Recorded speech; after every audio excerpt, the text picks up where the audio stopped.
Okay,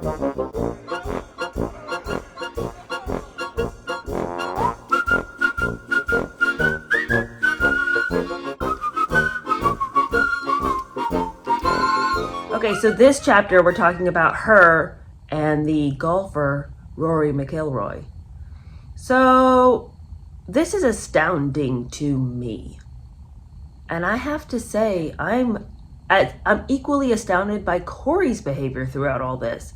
Now, not shaming him, I'm just shocked that he stuck around so long when Meghan's behavior was so wild. I can't imagine anybody in their right mind being like, red flags everywhere. This girl is 100% cheating on me, but I'm gonna pretend it's not happening. I'm gonna believe her every time she says it's not. What? Nobody acts like this with somebody of the opposite sex if you have zero interest in them. Now, chapter 7, the Irishman. Now, the Irishman that we're referring to is one Rory McIlroy. And at the summer of 2014, he was the big name in golf because on the 10th of August, he had won the PGA Championship just by one stroke. The guy was only like 25, like real young. And so obviously this kind of domination was really exciting to him and he wanted to celebrate. Okay, well that's all right. He was in all-out party mode. So right after the championship, 2 a.m. the next morning, he's in New York. He walked in the Fitzpatrick Hotel on 57th Street and Mexican Avenue, and everybody who saw him over the following days recalls the golf champion as hot, hot, hot. He partied nonstop across Manhattan for 24 hours with his entourage. Then, without a break, he took a private jet, flew across Atlantic to Manchester to collect a prize, and then, after collecting his prize at Old Trafford, went back to Manhattan to appear on TV with Tiger Woods. So it was like 9 straight days of like nonstop partying, flying back and forth, unbelievable amounts of celebration and wild behavior. So Tom Bauer writes, by 19th August, he was looking for relaxing fun. McIlroy had just split from his blonde fiancée, and it looked like he was now chasing brunettes. At this particular moment in time, the cultural thing was the ice bucket challenge. Do you guys remember this? I never really got what this was about. So you would nominate somebody, and celebrities were all in on this. You would nominate somebody to dump a bucket of ice on your head, and then you'd film it, and then somehow that was supposed to raise money for ALS. I never really got how it was raising money for ALS. Was it like all the money you'd get off of a specific video, if people watched it, then you would donate that money? I never got what the ice bucket challenge was about. Granted, I wasn't like over there really watching it happen, but I just kept seeing videos of it and being like, what is this gonna be over? Anyway, unexpectedly, McIlroy nominated Meghan to drench herself with ice. But lo and behold, who should be like literally staying right next door to him at her friend's apartment, which was right next to the Fitzpatrick Hotel? Oh, Meghan Markle. So, not uncoincidentally, Meghan was staying with her friend, and she told him, yeah, sure. I'll do the ice bucket challenge, but you have to come over here and dump the ice on my head. So, she accepts. Of course, he accepts, and he, hustles on over and personally pours the bucket over her on the balcony of her friend's apartment. Right afterwards, she and Rory go on over to the Fitzpatrick Hotel to have a drink. And who should spot them but the hotel's owner? He sees them in the bar. His name is John Fitzpatrick. He's 54. He's an Irish American. He is all about promoting himself. He's a well-known name in the circle of philanthropy, donating millions to charities. He's a friend and donor to the Clintons. He's a mover and a shaker. He's a networker himself. And he is a confirmed bachelor. I don't know if they're using that in the old term, but I think he does not mean it in the old term. Really, it just would appear that he is enjoying being a single so that he can escort lots of beautiful women, and he's very famous for giving them very expensive gifts, especially Louis Vuitton stilettos. And he really enjoys the media. So when he spotted Rory McIlroy and Meghan Markle together, he saw his chance to pounce and make a couple of new friends. Apparently, he's like the one and only person who legitimately means it when he says he's a huge fan of Suits. And he saw Meghan Markle, and he said that he walked right over to them. As it would turn out, Sarah Rafferty, who's a lead in the series, had become a good friend of his, and so he was keen to also meet Meghan. He invited the couple to come and have dinner with him, and later that night, she and Fitzpatrick and McIlroy and like 20 other people were seen later that night partying, and Meghan was practically in McIlroy's lap the whole night. So it's not starting out real well as far as her trying to say, oh, me and Rory have nothing to do with each other. We're just like totally friends. But which of your friends who you don't even know would you come over and be like, let's do the ice bucket challenge, and then let's go get a drink, and then let's party all night? Those aren't the things I would do if I was like totally not interested in a guy. Okay, so anyway, following this hectic evening, McIlroy has to go about 30 miles away to go play at this golf tournament, new competition. He had just won the PGA Tour, not but like 10 days before. But he's quite worse for wear here. And he falls all the way back to 101st place in this competition. But see, and this is when I say the dude was totally doing something with Meghan. Because instead of staying close to the golf course that night, as one would, like you've fallen all the way to 101st, okay? You just finished being the champion over here at PGA Tour. Now you're over here falling all the way to 101st shortly after. A man who is now 100% distracted would be like, I'm going to bed early. I'm coming back. I'm roaring back in tomorrow. This is ridiculous. I can't believe this happened. Like, he would not be thinking, I got to go get back to Meghan. But that's actually exactly what he was thinking. So he goes and he drives all the way back to New York City so he can spend some more time with Meghan. That's not something that a man would do if he was just friends with you. Okay. So his performance suffered greatly because of his behavior and him catting around with Meghan Markle. And he even confessed, he wasn't quite on my game. I was enjoying myself. Yeah, clearly you were. Back in Toronto at the end of the week with Corey Vidiello, Meghan gushed about the golfer in the TIG.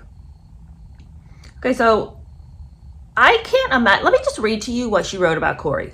Because I'm astounded that she felt that she could speak this way about another man when she's like sleeping in the bed with a different guy. Like, if she thought that the guy that she's with isn't gonna come, being like, hey, what's going on with you and Rory?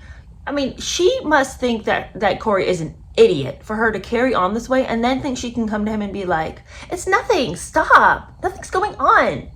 Okay, listen to this. This is not the way I would write about a guy that I had no interest in or wasn't trying to shout to the rooftops to let people know, look who I'm with. Okay, so she writes this. Ah, yes, Corey McIlroy, the Corey McIlroy, whispered and shouted to be the foremost golfer in the world, loved by Tiger, respected by Palmer, and dumper of frigid water onto my lone head for the ALS Ice Bucket Challenge. That, Rory McIlroy. He is a force who has the propensity to actually work hard and play hard, relishing intense practices to substantiate his title, embracing nights of sipping Opus One, his bold and impressive choice of wine, and indulging in dinner parties at Cipriani, for the balance, of course. And yet, beyond his work-play ethic, the most endearing quality of this man is his character, as real and honest as they come, appreciating a simple smile, never shining a fan photo, enjoying a plate of pasta with veal ragu, and expressing a love for his parents that is rarely seen in men his age, or any age, to be honest. He's not just the real deal, he is real, and perhaps that is what makes him even more cherished. A critical darling and fan favorite, it's for good reason. He's born and raised in Hollywood, Ireland. Long cry from my hometown of Hollywood, California. And yet he alone could be the impetus for his Hollywood's own Walk of Fame. I imagine they would be glad to welcome that gilded boulevard in his honor. Today's TikTok is with courteous, classy, and ever so talented Rory McIlroy, who, by the way, had the kindness and wherewithal to not put the 2 bags of ice I bought into the bucket. He wanted me to raise awareness for ALS and yet also survive the challenge, and for that I am most grateful. Ugh, yuck. By the way, he had the kindness and wherewithal not to put the 2 full bags of ice into the bucket. Well, then why did you buy 2 when wherewithal would beg for fewer bags of ice? That doesn't, I mean, everything that she writes, and what is this? The dumper of frigid water on my lone head for the ALS tone. Your lone head? What are you talking about? You're just throwing in words now because what are you doing? Yeah, it usually is just one person who is receiving the ice in the challenge. It's an individual challenge. That it would be your lone head. Do you know what words mean, Meghan? Come on. Okay, so after that disgusting, gushing article about one Rory McIlroy, it would stand to reason that her boyfriend would be like, hey, what's going on with you guys? Right? Okay, but she doesn't care about that. She's just really keen on using this relationship to promote herself. And she is very much encouraging of pictures of herself and Rory to be published in different media and in different publications. And as she would later admit, and this is so important, she's admitted this about her and do I keep saying Corey? I mean to say Rory. I'm sorry. I keep mixing their names up. As she goes on to say, as she would later admit, that she occasionally set up a paparazzi photo or let info slip to the press about where she and Rory would be. Okay, so this is her mode of operation now. This is how she does. When she wants, and the thing is, we knew that, but if she's going to admit this about Rory and her, then this is what's also going on with her and Harry. And for her to act like, I can't believe the paparazzi keeps showing up. Well, you're tipping them off all the time. This is how you do with famous people. So Corey, the man she's in a relationship with, asks her, what's the deal with you and McIlroy? Like, what is happening there? And Meghan insists that their time together is totally innocent. And beyond all judgment, he believes her. And at the time that of the first questioning, Meghan, it's not like she was just hanging out with him because he happened to be in New York and so is she. Now she's making visits to him all the way in Ireland. And she and McIlroy and Fitzpatrick, they're all going to go hang out together in Dublin. Why would a boyfriend be okay with this? If I said to my husband, oh yeah, I've met this guy and, you know, I've been out all night with him partying, and he's he's a golfer, but he's not going to stay near the golf course. He's going to come hang out with me again. We're going to party again. And, he's going home to Ireland, and I'm going to go to Ireland too and just like hang out some more with him. I do have like a speaking engagement there, but, I have to go because of the speaking engagement. But yeah, me and McIlroy are going to hang out. My husband would be like, what the hell are you talking about? As well he should. Okay? So anyway, Meghan did have a legitimate reason to go to Ireland. She was going to be speaking at One Young World, this conference in Dublin. Now, it's really complicated how she managed to find her way into this conference and into its speaking engagement. Suffice it to say that she networked her way in. She was friends with this photographer who she knew was friends with Boris Becker, the tennis champion. And so she asked the photographer to ask Boris Becker to ask his agent to meet with her and potentially get her into this One Young World conference because she wanted to start working on this side of her personality and the side of her public presentation as a gender equality, positive change spokeswoman. Okay, so after lots of networking and lots of, can you see if, would they be interested in, can I meet with? Finally, she meets with Becker's agent, Gina Nelthorpe Crown. Now, Gina, I feel like is, perhaps it's because she's such a mover and a shaker herself and such a networker of her own. She's not going to call it out on somebody else. She thinks Meghan's awesome. And they develop quite the friendship. So after meeting this agent, the agent says, oh yeah, I've got an in at this One Young Life conference, and I'll talk to the organizer, Kate Robinson, and see if I can get you a spot to speak at. And I think I can. Well, she does manage it, even though initially Robertson's like, I don't know who that is. I don't think that we want her at the conference. We're trying to draw in some big names. But then after talking to her daughter, who apparently did watch Suits, her young daughter, the young daughter was like, oh yeah, get Meghan Markle, that'd be fun. So they do end up including Meghan. Now, she's a very minor attraction at this event. They'll cover her expenses to come, but nobody's gonna pay her any money beyond that. After she had booked it, she messages an Irish friend of McIlroy's. So apparently, now it's not like she just knows him. Now she knows his friends, which again speaks to me of somebody who is much more than just a passing acquaintance. If you know his friends too, something's going on here. Well, she messages one of his friends and says, lock something down. I head out here October 14th through the 17th. Have a wonderful night. Kisses, MM. Okay, well, lock something down. What is this even in reference to? But apparently she's looking to party with them. All right, well, she gets to Ireland, and Gina, Nelthorpe Crown, comes to meet with her. Remember, that's Boris Becker's agent. And she immediately hits it off with Meghan. Meghan answers the door, nothing but a bathrobe toweling her hair. So it's always this huge performance to be like so nonchalant. I would never answer the door in a bathrobe toweling my hair like I just crawled out of the shower. When I was going to meet somebody who I planned on working with, like, that's disrespectful to the person who showed up. You're not ready to meet. But interestingly, Nelthorpe Crown was like kind of into it, that Meghan was down to earth. I don't find that down to earth. I find that disrespectful. She writes that they hugged each other as though they'd known each other for ages. She was delightful. She was warm and she was personable. And Nelthorpe Crown really sympathized with Meghan's endeavors to promote her profile and increase her income and become influential. I mean, again, this woman was an agent, so obviously she's going to be sympathetic to that person's desires to promote themselves. She's in league with that desire because that's how she's going to get paid. Nelthorpe Crown thought Meghan was awesome, and they really end up, like I said, solidifying quite a relationship that goes on to do a lot of good for Meghan's career. Now, like I said, Meghan did get a slot to speak at the One Young World Conference. And in attendance of this, there were other guest stars who happened to be sitting in the front row of her speech.